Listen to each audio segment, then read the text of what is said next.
నా దరిద్రం ఏంటంటే మొన్నే సర్వీసింగ్ చేయించిన రెండు మూడు రోజులు కాదు కానీ ఒక 1 వీక్లోనే ఇట్లా అయితే చిరాకు అనిపిస్తుంది. అది ఎందుకు సర్వీసింగ్ చేయించినారా బాబు అనిపిస్తుంది. ఇంకా ఇది మొత్తం ఇగో ఇది ఇక్కడ ఈ పార్ట్, దాని తర్వాత మళ్ళా ఇక్కడ స్క్రాచెస్ అంతే, ఇంకా ఏదీ లేదు. తర్వాత so hi friends, welcome back to my channel explore with Hriday. So చాలా రోజుల తర్వాత మళ్ళీ R15 మీద అయితే వ్లాగ్ అయితే చేస్తున్నా. సో పెట్రోల్ కూడా చాలా తక్కువ ఉంది. ఆల్మోస్ట్ చాలా రోజుల తర్వాత మన వీడియోలో అయితే చూస్తున్నారు మీరు R15ని. సో ఏం లేదు, జస్ట్ అలా చిన్న రైడ్ కింద వెళ్ళి వచ్చేస్తా. ఇది యాక్సిడెంట్ తర్వాత, నేను అసలు రిపేర్ కూడా చేయలేదండి యాక్సిడెంట్ తర్వాత.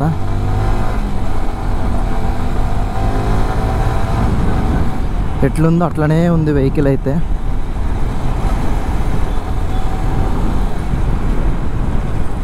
ఇసుక ఉంది. సో నాకు తెలిసి నేను బేగంపేట వరకు వెళ్ళి వచ్చేస్తా. ఇంకా అమ్మో,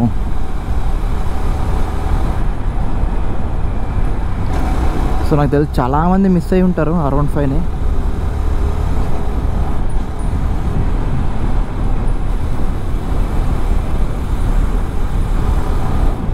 సో ఒక పెట్రోల్ కొట్టిపోయాను నేను కూడా. మొత్తం ఇంటికి వెళ్ళేటప్పుడు అయితే కొట్టిపిస్తా పెట్రోల్. ఇంకా నాకు తెలిసి ప్రస్తుతానికైతే సరిపోతుంది. సో జస్ట్ అలా చాలా రోజుల తర్వాత కాబట్టి R15 అయితే తీసా. సో ఇప్పుడు ఒకసారి సౌండ్ అయితే తిందాం.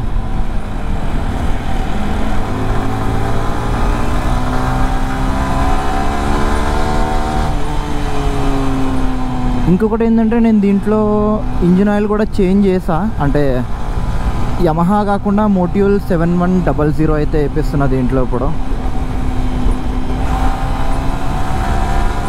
అంటే రీసెంట్గానే వేయించా మోటివ్యూల్ 7100 కూడా.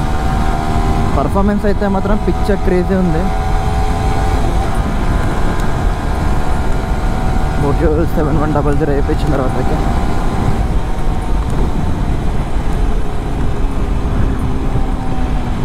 కాకపోతే ఏంటంటే దీంట్లో నాకు కొంచెం ఏంటంటే ABS రింగ్ లైట్ అయితే అస్సలు రిజాల్వ్ అవుతలేదు నాకు ప్రాబ్లం అయితే. నేను లాస్ట్ టైం సర్వీసింగ్ అయితే చేయించా, నాకైతే అస్సలు నచ్చలేదు సర్వీసింగ్. అక్కడ సర్వీసింగ్ చేయించిన తర్వాత ఇంజిన్ ఆయిల్ లీక్ అవ్వడం ఏందో నాకు అర్థం కాలేదు. ఇప్పటికి వచ్చి ఇంజిన్ ఆయిల్ అనేది లీక్ అయింది నాకు అది అస్సలు నచ్చలేదు. ఇంజిన్ ఆయిల్ లీక్ అవ్వడం అయితే మాత్రం, ఆ ఇంజిన్ ఆయిల్ లీక్ అవుతుందని చెప్పి నేను మళ్ళీ ఇంజిన్ ఆయిల్ కూడా చేంజ్ చేయించుకున్నా. నాకైతే అస్సలు నచ్చలేదు ఇంజిన్ ఆయిల్ లీక్ అవుతుందని చూడడం అయితే. ఇంజిన్ ఆయిల్ లీక్ అవ్వడం ఎందుకు గలీజ్గా.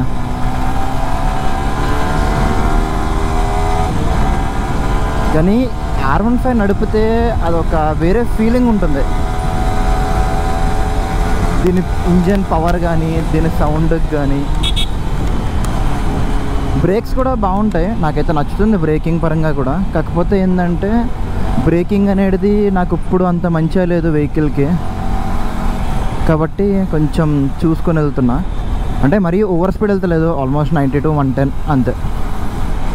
అదే బ్రేక్స్ అన్నీ మంచిగా ఉంటే 120, 130 దాకా వెళ్ళొచ్చు. ఇంకొకటి ఏంటంటే పెట్రోల్ కూడా లేదు, ఏ టైంలో ఆగిపోతుందో తెలియదు మళ్ళీ బండి. కానీ మోటివ్యూల్ 7100 యూజ్ చేసిన తర్వాత గేర్ మూమెంట్ కూడా స్మూత్ అయ్యింది. నేను చెప్పాలంటే మనం వేసే ఇంజిన్ ఆయిల్ బట్టే కదా గేర్స్ అనేవి షిఫ్టింగ్ కూడా. ఎందుకంటే మన గేర్ మొత్తం కూడా అది వెళ్ళిపోతుంది ఇంజిన్ ఆయిల్ అని అడితే. సో కొంచెం మంచిగా ఉంది ఇప్పుడు.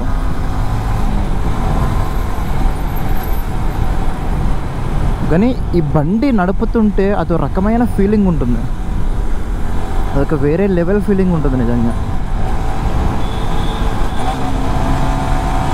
డౌన్ షిఫ్ట్ చేసి బండి లాగితే వేరే లెవెల్ మజా అదైతే. కానీ దీనికి సౌండ్కి మాత్రం క్రేజీగా రియాక్షన్స్ వస్తాయి నిజంగా. క్రేజీ అంటే క్రేజీ రియాక్షన్స్.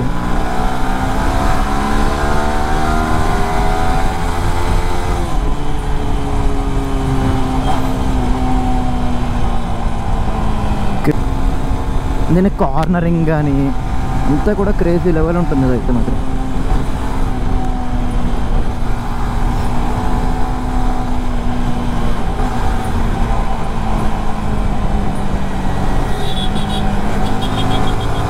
మామూలు క్రేజీ కాదు, పిక్చర్ క్రేజీ ఉంది.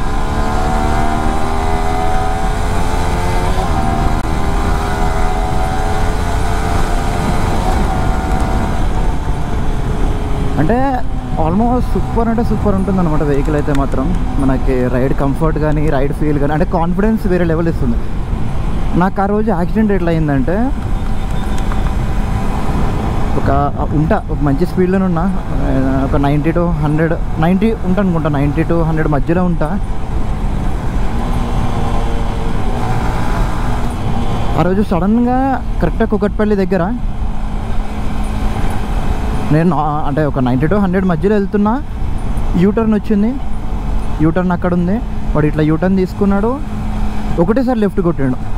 90 ఆ స్పీడ్లో ఉన్నాయి. ఇంకా అంటే బ్రేక్ వేసేటప్పటికి మన బండి ముందే ఏబిఎస్ కొంచెం ఇష్యూ ఉంది, స్కిడ్ అయిపోయింది ముందు టైర్. బ్రేక్ పట్టుకున్న తర్వాత ఇంకా ముందు బ్రేక్ పట్టుకున్న తర్వాత స్కిడ్ అయిపోయిన తర్వాతకి ఇంకా అట్లా అయిపోయింది అది. లేదంటే మంచిగానే ఉంటుండే, కింద పడింది. కాకపోతే నా లక్ ఏంటంటే మైనర్ డ్యామేజ్ అయింది అంతే వెహికల్. అంటే చూస్తే తప్ప కనబడదు అది, అంటే దగ్గర నేను చూస్తే తప్ప. నార్మల్ చూస్తే అస్సలు అనిపించదు యాక్సిడెంట్ అయినట్టుగా. కొంచెం నాకే కొంచెం తగిలిన దెబ్బలు అనేటివి, బట్ అయితే ఉంటాయి, కనిపిస్తున్న వీడియోలో. ఇంకా మెయిన్ దరిద్రం ఏంటంటే ఇప్పుడు కూడా ఈ హ్యాండిల్ బార్ అనేది క్రాస్ అయి ఉంటుంది. కాకపోతే మీకు తెలీదు, నాకు నడుపుతుంటే నాకు తెలుస్తుంది. మొత్తం ఈ సైడ్ వెళ్ళిపోయింది బండి మొత్తం. లక్ అంటే ఇండికేటర్కి కూడా ఏం కాలేదు ఇప్పటికి, అది హైలైట్ లక్. అదైతే ఇండికేటర్కి కూడా ఏం కాలేదు. నాకైతే భయం వేసింది, ఎందుకంటే నాకు బండి పగిలిపోయిందేమో అనుకున్నాను మొత్తం. ఎందుకంటే మన ముందే ఫైబర్ పార్ట్స్ ఉంటాయి మొత్తం. నా దరిద్రం ఏంటంటే మొన్నే సర్వీసింగ్ చేయించిన 2-3 రోజులు కాదు కానీ ఒక 1 వీక్లోనే ఇట్లా అయితే చిరాకు అనిపిస్తుంది. అది ఎంతో సర్వీసింగ్ చేయించినారా బాబు అనిపిస్తుంది. ఇంకా అట్లా అయిపోయింది నిజంగా, పిచ్చి లేచింది నాకైతే మాత్రం. కానీ ఓకే అనిపించింది. ఇంకా మనం ఏం చేయలేము దానికి. నేను ఎక్కడైనా ఆపి మీకు చూపిస్తా ఎక్కడ అంటే డ్యామేజ్ ఎక్కడెక్కడ అయిందని చెప్పి వెహికల్కి. చాలా మైనర్ డ్యామేజ్. కాకపోతే ఏంటంటే మన R15 ఏంటంటే స్ప్లిట్ హ్యాండిల్ బార్స్ కాబట్టి, అంటే మన ఇలా ఉంటుంది కాబట్టి ఇది ఇక్కడి నుంచి ఇక్కడ వరకు ఒక పార్ట్. ఎందుకంటే మనకి ఇది ఐరన్ ఉంటుంది, ఇది ఇరిగిపోతుంది. ఇక్కడి నుంచి ఇక్కడ వరకు ఒక పార్ట్ ఆల్మోస్ట్. కాబట్టి నేను చూపించినప్పుడైతే మెకానిక్ చెప్పింది అయితే మాత్రం ఇక్కడ నుంచి ఇక్కడ వరకు మొత్తం హ్యాండిల్ బారే చేంజ్ చేయాలని చెప్పారు. ఓకే అనిపించింది నాకు. నేను నడుపుతూ నాకైతే కంఫర్ట్ అనిపించింది. కింద పడ్డ ఒక 1 వీక్ తర్వాత నుండి ఇంజిన్ ఆయిల్ లీక్ అవుతుంది కింద నుండి. ఏదైతే ఇంజిన్ ఆయిల్ మనం తీసేస్తామో ఆ ప్లేస్ దగ్గర నుంచి ఇంజిన్ ఆయిల్ అనేది చాలా ఘోరంగా లీక్ అయ్యి, అంటే రోజుకి ఎంత లేదన్నా మొత్తం ఒక 1 వీక్ నుంచి లీక్ అయితేనే ఉంది. నాకు తెలిసి ఒక 100 to 150 ml అయితే పోయి ఉంటుంది. ఇంకా నాకు ఇట్లా కాదురా బాబు అని చెప్పి మళ్ళీ మెకానిక్, నార్మల్ తెలిసిన మెకానిక్ అన్న ఉంటే అన్న దగ్గరికి వెళ్ళి మోటియోల్ 7100 అది తీసుకొని చేంజ్ చేయించేసిన. అప్పటి నుంచి నాకు ఇష్యూ అయితే లేదు. అంటే నాకు అర్థమైంది ఏంటంటే అది కింద పడటం వల్ల లీక్ అవ్వలేదు. అది ఏదైతే లాస్ట్ టైం నేను సర్వీసింగ్ ఇచ్చానో అక్కడ సరిగ్గా బోల్ట్ కూడా టైట్ చేయలేదు అక్కడ. ఎందుకంటే నాకైతే కింద స్పేర్ అది ఏమంటారు దాన్ని ఫైబర్ పార్టే పగలలేదు.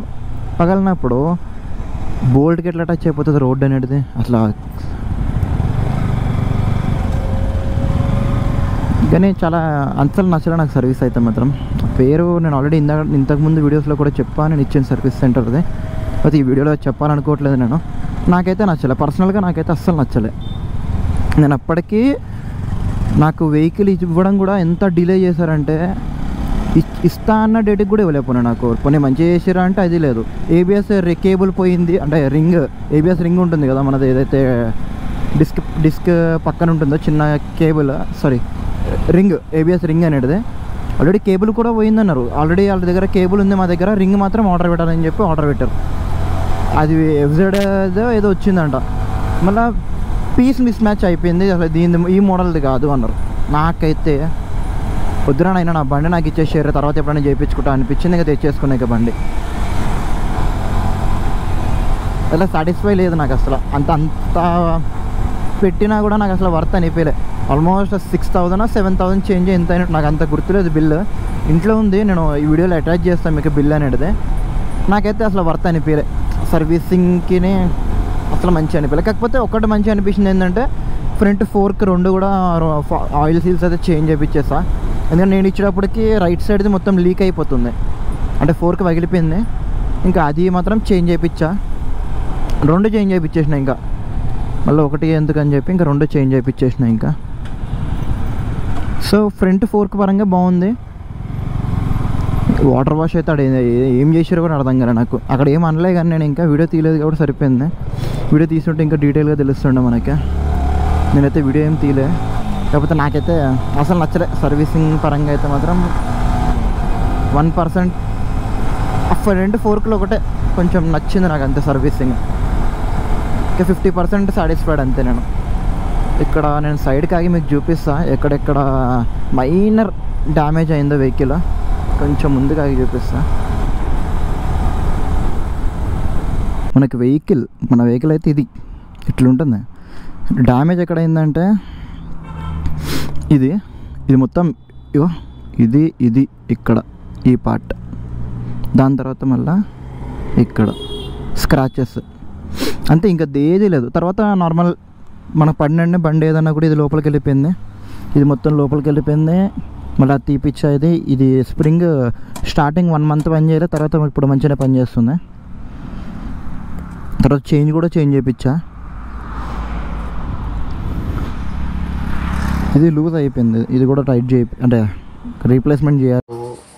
సడన్గా మీరు చూసారు కదా, గోప్రో అయితే సడన్గా స్విచ్ ఆఫ్ అయితే అయిపోయింది. అది అంటే ఛార్జింగ్ అయిపోయింది మొత్తం. అది నేను చూసుకోలేదు. నేను వీడియో అంటే వ్లాగ్ స్టార్ట్ చేసినప్పుడు ఒక 70 to 80% ఉంది ఛార్జింగ్, కాకపోతే బ్యాటరీ తొందరగా డ్రైన్ అయిపోయింది అది. సో నేను చెప్పాను కదా, నా ఆల్మోస్ట్ ఇంటికి కూడా వచ్చేసా. నేను లాస్ట్ టైం సర్వీసింగ్ ఇచ్చా కదా, బిల్ అయితే ఇది. నేను ఇచ్చిన సర్వీసింగ్ అయితే గోబైక్ ప్రగతి నగర్లో ఇచ్చా. సో మనకి ఏమేమి చేంజెస్ అయిందంటే మొత్తం బిల్ ఎంత అయిందంటే ఫస్ట్ 6,252 రూపీస్. నేను ఇచ్చింది Feb 11th ఇచ్చా. Feb 11th అయితే ఇచ్చా నేను. దాని తర్వాత ఆయిల్ క్లీనర్ అంటే ఆయిల్ ఫిల్టర్ 247. తర్వాత FZ డ్రమ్ రబ్బర్ 114 రూపీస్ అంట.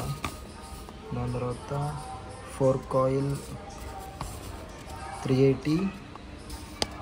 FZ 16 fork oil seal thunder 698. General service labour 850. Chain kit రీప్లేస్మెంట్కి 450. ఫోర్క్ ఆయిల్ సీల్ రీప్లేస్మెంట్కి 400. కన్జ్యూమబుల్స్ పార్ట్స్ ఇవన్నీ కలిపి 30 రూపీస్. మొత్తం ఓన్లీ అంటే ఫోకస్ అవుట్ స్పేర్ పార్ట్స్ వచ్చేసి 3,694 rupees. Labour cost 1,440,441. GST 1,118. Round of 652. Total మనకి bill cost వచ్చేసి 652 రూపీస్ అయితే వచ్చింది మనకి. సో మనకి చేంజ్ అయినవి అయితే మాత్రం ఇందులో ఏదైతే ఈ ఫ్రంట్ ఫోర్క్స్ అంటే ఈ రెండు ఫోర్క్ ఆయిల్ అయితే చేంజ్ అయినాయి. ఈ రెండు ఫోర్క్ ఆయిల్ చేంజ్ అయినాయి. ఇక్కడ మీకు చూడొచ్చు సీల్. తర్వాత మనకి ఇది ABS కేబుల్ రింగ్ అని చెప్పినా కదా, ఇది చల్లగా అయిపోయింది అప్పుడే ఒక 5 to 10 minutesలోనే. ABS రింగ్ అయితే ఇది. దీనికి ఉండే సెన్సార్ కేబుల్ అయితే ఇది. దాని తర్వాత ఇంకా మనకు చేంజ్ అయింది చైన్ కిట్ మొత్తం కొత్త చైన్ కిట్. ఇది అయితే అంటే మనకి ఇది చేంజ్ అయిపోతుంది. టీత్ అయితే మనకి టీత్ ఉంటుంది కదా, టీత్ కూడా చేంజ్ అవుతుంది. తర్వాత ఇందులో ఉండే స్మాల్ పాకెట్ కూడా చేంజ్ అవుతుంది. దాని తర్వాత చేంజ్ చేసింది ఎయిర్ ఫిల్టర్ ఒకటి, ఆయిల్ ఫిల్టర్. తర్వాత అంటే మేజర్ చేంజెస్ అయితే ఇవే అయినాయి. అయితే నేను ఇందాక చూపించా కదా మీకు గోప్రోలో, మేజర్ స్క్రాచెస్ అయితే ఇక్కడే పడినాయి.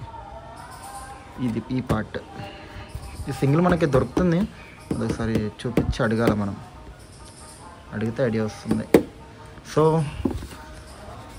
ఈ వీడియో అయితే ఇక్కడైతే ఎండ్ అయితే చేస్తున్నా. సో నెక్స్ట్ వీడియోలో మళ్ళీ కలుద్దాం.